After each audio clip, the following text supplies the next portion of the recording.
Hello, and welcome to my 5th developer diary for my game, The Subjects. This week I'll be going through what I managed to get done, which a fair amount of coding and stuff got done. Little bit of a setback on a few things. I've had a few bugs pop up, so main target for next week is going to be to get those sorted out as quickly as possible. It shouldn't take too long because we did run into the problem yesterday that I've had now, and we managed to fix it, but I'm just trying to figure out how we fixed it, because there was a way that something happened, and I'll explain it in a moment. But yeah, so far got quite a bit done. I'm quite close to completing the game as well now, so it shouldn't be too much more work to get done before it's finished completely. Yeah, let's have a look at the sprint sheet for this week. So if I put that onto there we go. So the work that I got completed this week is I've set up the AI to react to the player once it gets within a certain distance of the player, and it can actually see the player as well, because it's basically set up on a line tracing system where, so long as it's constantly looking for the player, like casting a line to see if it can see them, and if it's blocked by like geometry and stuff like the walls, then it won't be able to see them obviously. But as soon as you get within like obviously seeing distance, then the enemy AI character will actually run towards you and follow you around, and it won't stop following you, which is exactly what I wanted it to do. I've also got the health system set up, so the player now has a health bar on the screen, and it shows value from the value is from 100 to 0. So once it reaches 0, I'm going to put it in so that the player dies. That's something I need to set up for the end of next week.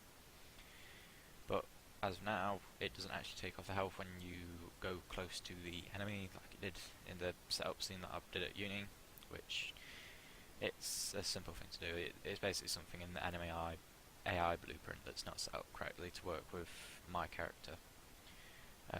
Because that is the one main problem that I've been having. I can't actually load up my project at university, so I have to make everything in a dummy scene with like the starter content stuff, get it to work there so it's like a prototype, and then transfer it onto my project once I get home, because for some reason it just doesn't load up at university. I have honestly no idea why, but I found a way to work around it now, so it's not a huge setback like it was before. So I'm happy that I can actually get some work done, and it just means I've got to spend a little extra time transferring it over, but it actually does help me with learning a lot more stuff about how every single piece of the code works, rather than just, oh, it works, great, and then just forgetting about it completely, because that's not what I'm wanting to do. I want to learn a lot about the engine so that I know more in the future.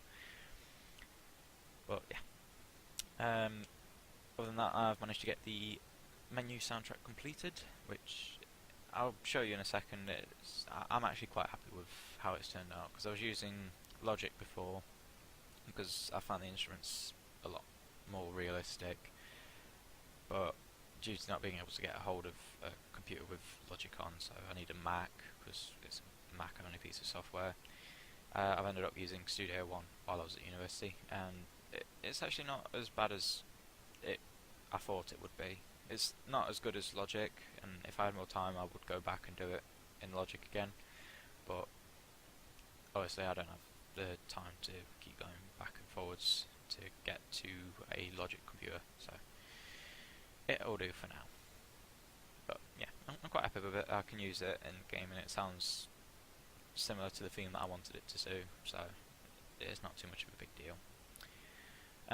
I've also managed to model the prison room, prison door, hallway, beams, lights and pipes. So basically there's an area outside of the labyrinth that the player can actually move around in now, rather than just being confined to the labyrinth and starting at the start point of the labyrinth. It helps to tell a little bit more of the story, rather than just jumping in. It's like, oh, I'm in a labyrinth, right, make your way through it. I've also managed to texture the prison room and all the models that I've just mentioned, so all of those fully modelled and implemented into the engine now, and they all work, like the collision meshes work perfectly on them, which is great. So the work that I need to do for next week is I need to set up the damage system to actually work correctly, which, like I said, it's not going to take too long to do that. Set up the power-ups. I do have a power-up already made. I made one yesterday, and it works like similar to the health system and damage system. It just needs to be transferred over into my project.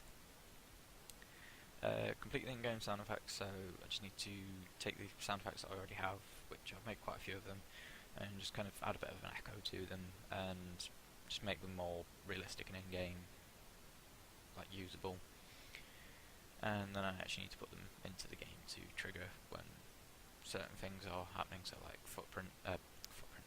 footsteps. So when the character's walking, it makes the footsteps sound. I just need to set it up so that it times it so that it works that way. And I also need to write 3 pages of a design document, which I finished the draft version of it, so I've got all the headings and everything that I want to have. I just need to actually put some more content into it and just make it actually a design document rather than just a shell for one. And then I'm also going to go through and fix all the bugs that I've got, which I'll show you right now. There we go. So the bug reports, these are the bugs that I've had. The ones that are striked out, they're the ones that I've finished and like completed and fixed and stuff. The red ones are the more important ones, so like the camera doesn't work for the game when entering at any point now, so when you drop into the game it just goes, alright, there's no camera. But you can still move around and everything, it's more of a chest view rather than like behind third person view that I wanted. The health system doesn't take away from the player, which I'm going to fix today. Enemy AI has no animation, so for some reason the enemy AI blueprint doesn't talk to the animation blueprint for the enemy AI mesh, and it just doesn't play the animation when it's got up to speed. And the sword swing animation does no damage, so that's related to the damage system not working at all, which means that I need to set up health for the AI, which there is a shell for. It's just I need to add values in and actually make it take damage when the sword overlaps with the like a collision mesh on the enemy AI blueprint. Not a huge amount to do, but it needs doing. So yeah, the work that wasn't completed this week was set up the damage system to work, power-ups. Like I said, basically all of it was sort of done, but not to the standard that I wanted it to. That's why I've put it as not completed. So, like I said, I made the soundtrack for the game, which is this thing here. So, I'll have a little listen to it. It's about a 2-minute long piece of music. And basically this music is going to go onto the menu screen when I get around to making it. And it's basically just going to loop round for however long the player is on the menu until they go into the game, and then it will stop. Yeah, it's like sort of the sci-fi instruments, so you know, like the boop sound. That's like the sci-fi thing, and then I always think quite imposing feel to it, so that's why I put the violins in the background and also the drums beating in the background just to give it a beat.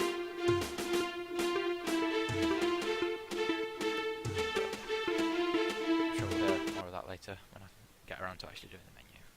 So for now, let's have a look at the game. There we go, the texture's loaded now.